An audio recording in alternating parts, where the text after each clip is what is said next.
The majority of my work consists of animal figures, and the figures are meant to represent people when our animal instincts take over. My name is Brian Somerville. This is the studio I've been working in for the last year and a half. Today I'm going to sculpt a dog a little bit bigger than this one.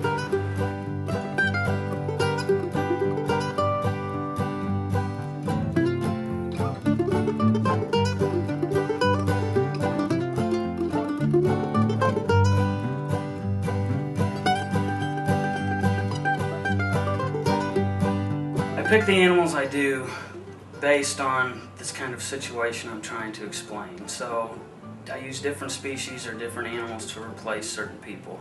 And one of the advantages of using animals is that I can leave behind a lot of the baggage that might be included if I used humans in my art.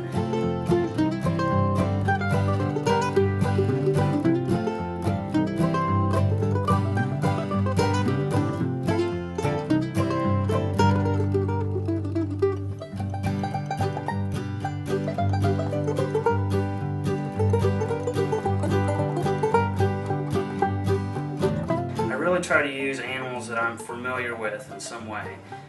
Growing up, my dad was a veterinarian, so actually is a veterinarian, and so I was always around animals. I went on horse calls with him and cow calls, and I was always around dogs and cats. And growing up, we had a lot of pets, so I've had a lot of interaction with different animals, and I kind of draw from my memories of those and new experiences I've had with different animals and try to use those in my work.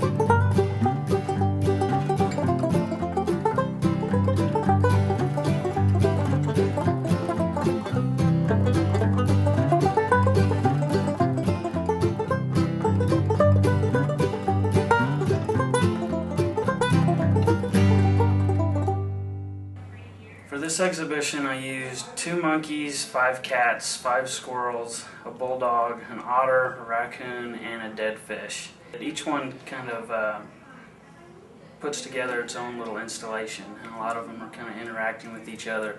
A lot of it's about the space in between each figure and the negative space, and I think that's where the confrontation really lies. Something new I've tried in my work lately is all the carving, and the reason I use the carving is because I can put some of the animal's emotions that are on the inside and move those to the outside.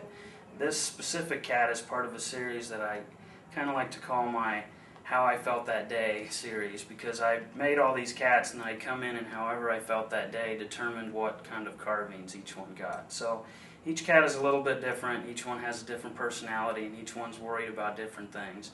This specific cat was, he's worried about maybe some financial situations more than anything. If you look at his back, he's got a big dollar sign, and then on his front is a little finger with a bow tied around it to remember the financial situation he got himself into.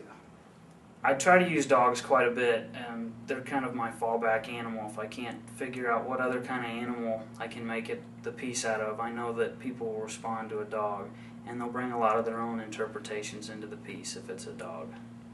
I sculpted an American bulldog, and the title of that piece is I Can Assure You My Bite Is Worse. The title comes from the saying his bark is worse than his bite, but in this case his bite is much worse than his bark. It's one of the bigger pieces I've done. I try to do larger pieces and smaller pieces, but the bulldog's one of the bigger ones. And he's covered from nose to tail with tattoos. That's kind of something new I've been doing with my work, is carving things and adding these tattoos or brands. And with the bulldog, they're really based on kind of traditional classic tattoos. So he's got a pin up on each shoulder, and he's got some scenes and things on his ribs, and spine and spider web and different things carved into his backbone and his elbows and things like that. The idea behind the bulldog is that he is torn between kind of good and evil. He's got one side has all nice, pleasant images, and the other side has some more evil, a little darker images. And the idea behind the bulldog is that he hasn't quite decided which shoulder to listen to. So he's angry and he's defensive, but he doesn't know if he's going to attack yet or not. That specific bulldog is meant to represent people who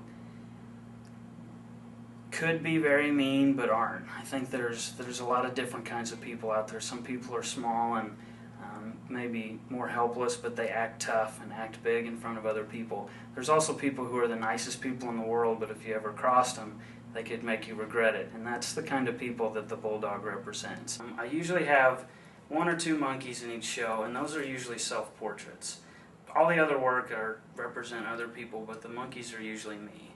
So in this show there's a piece with a monkey in the middle and all the cats staring at him. And there was a time in my life this past year when I didn't really know what I was going to do. My residency's getting ready to end and I didn't have a plan B or a next step to go on to. And things were just kind of getting stressful, and a lot of people were asking me on a daily basis what I was going to do. And so those people kind of represent the cats that were standing around constantly asking me what was going on. And I was the little stressed out monkey in the middle. And then about halfway through finishing the work for this show, I actually got another job to take the place of my residency when that ends. And so I made the second monkey, and he's a lot bigger and stronger.